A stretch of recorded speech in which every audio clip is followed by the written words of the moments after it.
So we have created some drum patterns, we have created some chord progressions. We can't just stop there. We want to create a track, a song. So let's take all these different patterns and lay them out in an arrangement using the playlist window. Let's now see how we can create a musical arrangement using the playlist window. So I'm going to click over here to open the playlist. Now in the pattern picker, I'm not seeing my different patterns because the picker is set to show us audio clips. I'm going to click over here so we can look at the patterns. As you can see, I have added on some additional patterns. I've created a few more drum patterns, and I've also created a couple of bass patterns. If I click on the channel rack over here, you can see there's a new instrument called Boo Bass that I've loaded in, and I use this instrument for the bass patterns. Alright, so let's create our musical arrangement. I'm going to start with this drum 3 pattern here. So I'll just select it and click and drag on any of the tracks here on the playlist. I'll put it right at the beginning of bar 1. So now on this track 1, I have this drum 3 pattern loaded in. Alright, so I'll hit stop here to set the playhead right to the beginning. And now let's play the song. You'll notice that it just loops this segment here because that's all we have in the playlist. If there was more, it would include that in the playback. Alright, let's bring in more drum patterns. I'm going to place drum 4 right after drum 3 over here. I'm going to put drum 5 over here. Make sure it's right at the beginning of the bar. And let's go back to drum 1 and place that over here. Alright, let's hear this.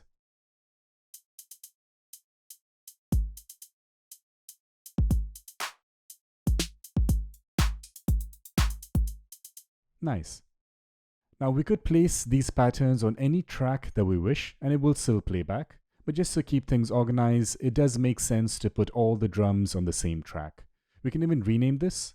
Let's call this drums. We can even give it a color. Alright, so that's our drums track, and I'm going to place all the drum patterns on this track. I'm going to add drum 2 on bar 5 here. Now I'd like to repeat this pattern. So what we can do is use the paint tool to paint in additional patterns based on what was last selected. You can see here drum 2 was last selected because there's a little red arrow on the left over here. So now if I click anywhere, I will add in drum 2. If I had selected drum 5, and then if I was to click anywhere, we're now adding in drum 5.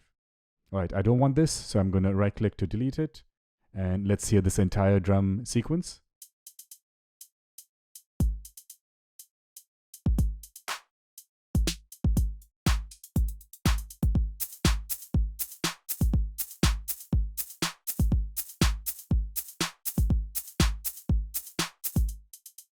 Alright, let's bring in the bass pattern. I'm going to start with bass 1 here. This is a 4-bar long pattern. And also bass 2 right after. This is also a 4-bar long pattern. Let's bring in the chords. I'll start with this chords 3 pattern and then go to chords 1. Alright, let's hear all this together.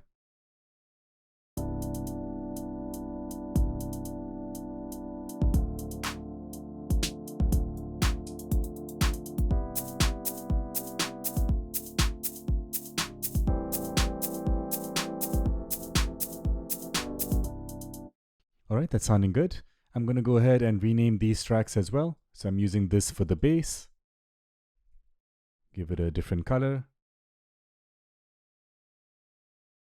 I'm using this one for the chords. Give this one also a different color.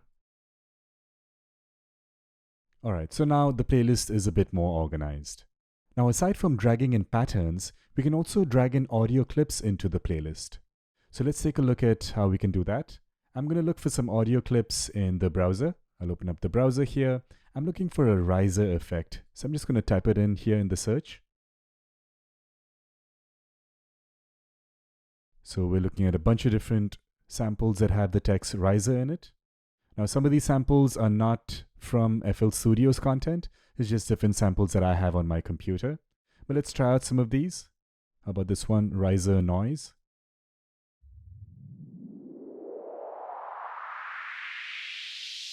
Alright, that's actually perfect. Stop playback here. So I'm just going to click and drag this in and drop it here on track 4. Now I want the peak of the riser to end somewhere at the beginning of bar 5. So I'll just drag this over a bit to the left, and that looks about right. We can trim these audio clips from either end. I'll make sure this starts right at the beginning of bar 3. I would like to add a fade in so it doesn't start off abruptly, and also maybe a fade out at the end here. We can do this by activating fades, and that's specifically for audio clips. And now you can see there's a fade in option. I can drag this in. Let's bring the fade in further. We can even adjust the curve of the fade. Do the same for the fade out. Adjust its curve. We also have a gain control, so we can make this louder or quieter. I'll make it a little quieter. All right, so let's hear what this entire arrangement sounds like now.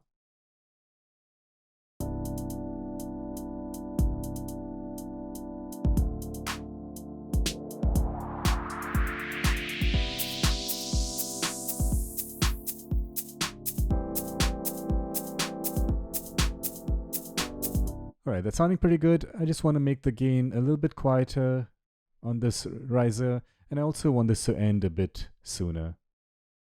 So I'll trim that out over there. Let's also rename this track here, since we're using this for the riser. I'll call this EFX for our effects track. So there you go. That's how you can create a musical arrangement in the playlist.